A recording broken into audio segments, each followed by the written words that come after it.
sot se desha të diskutonim pak për protestën e mbrëmshme. Desha të komentoj pak qëndrimin e Ramës dhe Berishës, pra qëndrimin e tyre në skenën në politikës në raport me protestat, si është sjell njëri, si është sjell tjetri, po nuk të le radhë qeveria që të ecësh me agjendat e tua, nxjerr agjendat e veta. Dhe agenda tjetër që na e prishi radhën, do ta bëjmë më vonë atë videon tjetër, është largimi nga puna i Ilir Baba Ramos. Siç e keni pa të gjithë, është njoftuar sot mëngjes që mbrëm natën vonë, gazetari i njohur, kritik mesatar dhe i moderuar i pushtetit Edi Ramës, sepse është i majtë si gazetar, Ilir Baba Ramo është shkarku nga puna. Sigurisht, lajmet, kryetitujt e mediave janë që e ka shkarku Carlo Bolino, botuesi i Report TV-s. Unë kam një korrigjim për këtë, ose kam një pikë vështrim, një kënd vështrim tjetër. Nuk e ka shkarku Carlo Bolino, nuk shkarkon dot Carlo, por e ka shkarku Edi Rama, kryeredaktori i përgjithshëm i gjitha mediave.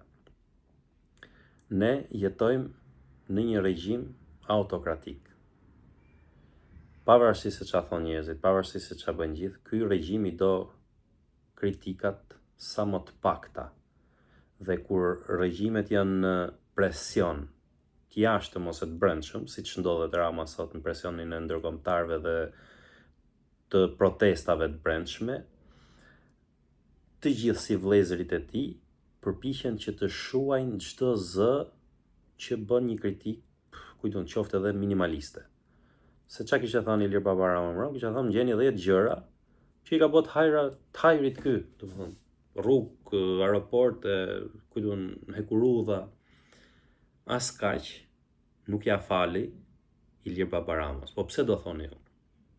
Edi Rama është hakmarrës.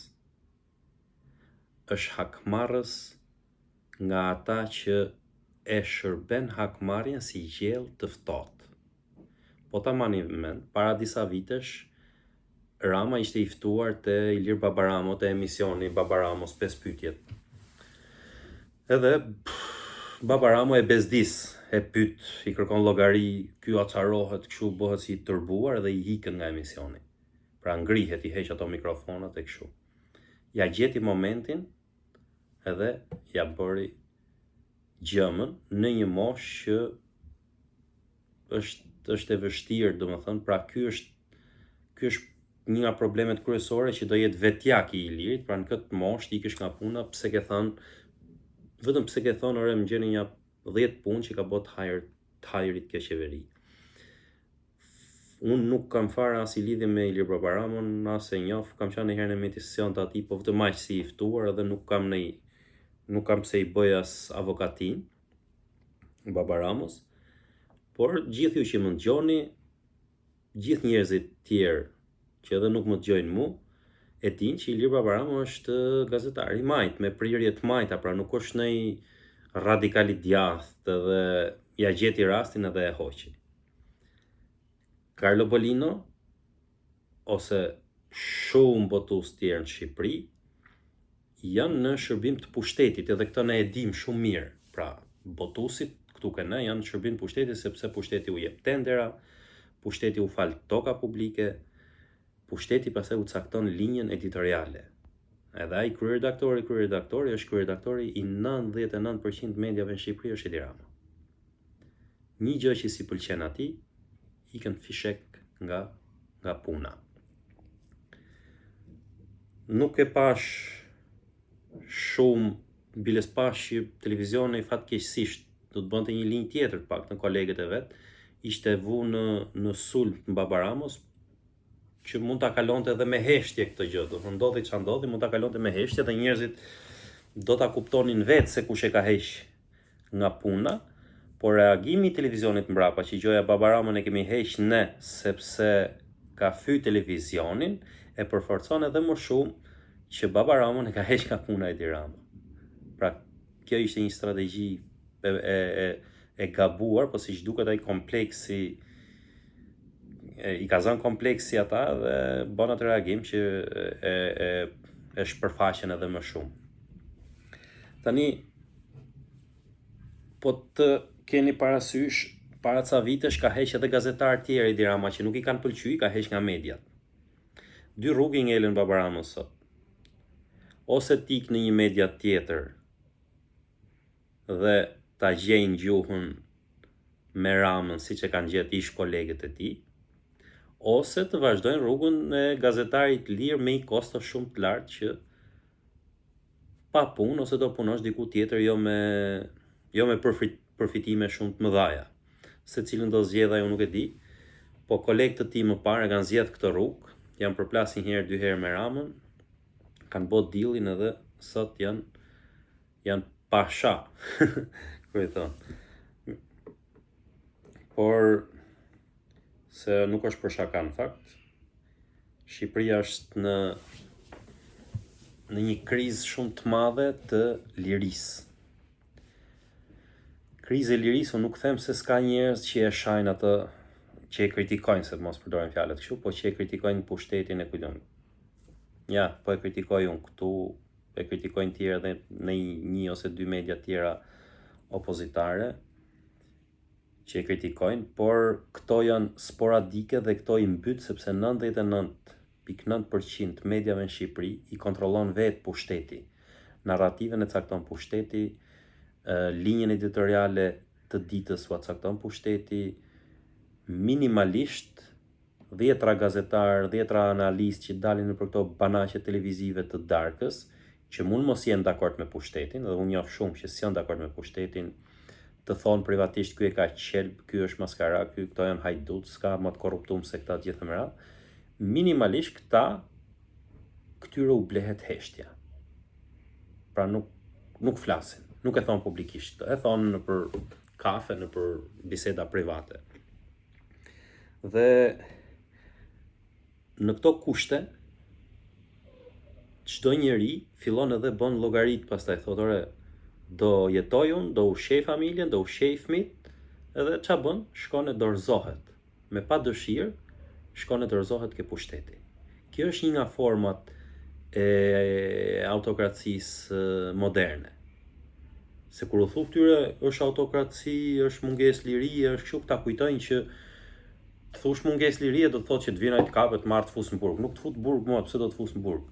Pse do të fus në burg kur ka mundësi të të blejnë heshtjen ose ka mundësi të të blejnë fjalën. Pra autokracitë moderne të blejnë ose heshtjen ose fjalën. Nuk të fusin në burg. Do të vetëm një idiot, një budalla mendon që do ketë futje në burg. Kështu janë rastet e mëparshme që unë referova, që nuk po i përmend me emra, se s'ka rëndësi me i përmend me emra. Kështu është edhe rasti më i fundit i Carlo Bolinës, që ka shkarku një nga gazetarët, ose mos themi më të rëndësishmin e medias vet. Pra ka marrë risk, ka heq gazetarin kryesor të televizionit, analist me emision qendrore, kujtun gjithë më radhë. Pse? Sepse ashtu do pushteti. Edhe Carlo mund të jetë duke e bë pa dëshirë këtë. Mund ta ketë heq nga presioni, që me 99% e ka heq nga presioni, por kjo është forma. Pra nëse nuk dalin njerëzit, nuk flasin, nuk reagojnë. Unë e shoh vetë, bëj video që i hedh në Facebook, ose bëj video që i hedh këtu, ka me 10, po them maskarej për të mos thënë fjalët më të ndyra për ta, që janë trushplar, janë mediokër, janë ignorant, janë njerëz që nuk u kërkohet din sa bëjnë 2+2, po janë njerëz që nuk kanë lexuar libër kurrë në jetën e tyre, edhe të sulen me fyrje, me sharje, me sulme për të demoralizuar. Dhe këta unë nuk dyshoj kurrë që nuk janë gjithë të paguar. Pra nuk janë e kam mbrojt me vëmendje, pra ndjekësit e mi që më shajnë mu, që më sulmojnë, që më fyjnë, që më kërcënojnë gjithë me radhë, nuk janë patronazhist. Çuditërisht, patronazhistët janë, me sa duket, janë të pakënaqur, po janë njerëz shumë që janë sjell shumë në mënyrë të moderuar me mua, kanë thënë mendimet e veta, të kundërta kështu, po nuk më kanë kërcënuar, nuk më kanë fyr, nuk më kanë shah marrë prap. nuk kanë shku deri aty si të shkojnë top plerat me kërcënime me deri me jetë. Këta janë njerëzit që autokracia u ka shplat trurin përmes medjave, si kjo e Karlo Bolinës, si Topi e si Klani e kujton si gjitha. Se s'po i numëroj më me radhë se gjitha mediat janë një fllëqësi pa parë. Unë pranaj ju them vazhdimisht, mos i ndiqni emisionet e mbrëmjes, se do shpëtoni shëndetin tuaj mendor, jo mu. Nuk më bën mua asnjë gjë fare, domethënë efekt se shihni televizionin unë apo nuk shihni. Po unë po them që kjo kategori janë këta lloj njerëzish që nuk u hyn asnjë gjë në xhep, vetëm se u ka shplat trurin, pra indoktrinimi është gjëja më e keqe që mund të prekë një njeri. Këta janë trushplar, janë të indoktrinuar që sulmojnë e fyejnë këtë sipas narrativës që dëgjojnë në media, narrativës së krijuar nga pushteti, nga spin doktorët e pushtetit. Pra kjo është autokracia. Se mundova ta shpjegoj pak si thelb, si e kuptoj unë, si në gjykimin tim, çfarë është. Për rastin e Baba Ramës, e thash, Baba Rama ka dy rrugë, ose të paguajnë kostot, që do bëjnë sakrificë. Se harroat përmend Euronews-in, A2-shin e gjitha mediat. Ose do bëjnë sakrificë Baba Ramo, duke thënë fjalën e lirë dhe do pranojnë të paguhet më pak ose më rrallë, ose le të ndjek rrugën që kanë ndjek kolegët e tij më përpara, që i ka hequr Rama nga puna, nga një punë ku kanë qenë, në një media ose kudo, ose në për portale ku kanë pas, i ka hequr nga puna edhe janë detyruar që të bashkëpunojnë edhe gjejnë ujdi në fakt, të sillen mirë me njëri tjetrin, të shkojnë mirë. Pra ka dille të tilla. Pra siç po thoja, 99% i ka pro vetes ti. Çaj prishte aty Ilir Baba Rama. Nuk i prishte asnjë gjë. Por, siç ua thash, ua bëra edhe hyrjen në fillim, është nën presion nga jashtë, nën presion nga brenda, dhe kur janë nën presion regjimet autoritare, regjimet kleptokratike, bëhen të dhunshme. Nuk durojnë dot as kritik më minimale. Nuk janë të kota, nuk janë rastësore dhe sulmet që u bën medjave Rama. Prandaj filloni, mendoni me mendjen tuaj dhe gjykoni me mendjen tuaj, jo nga çfarë dëgjoni ndark nga lloj laroje i pushtetit. Dhe do ta kuptoni se të shkosh në për protesta nuk shkohet për opozitën, se të kërkosh rotacion nuk kërkohet për opozitën, por kërkohet për vendin, për veten tuaj.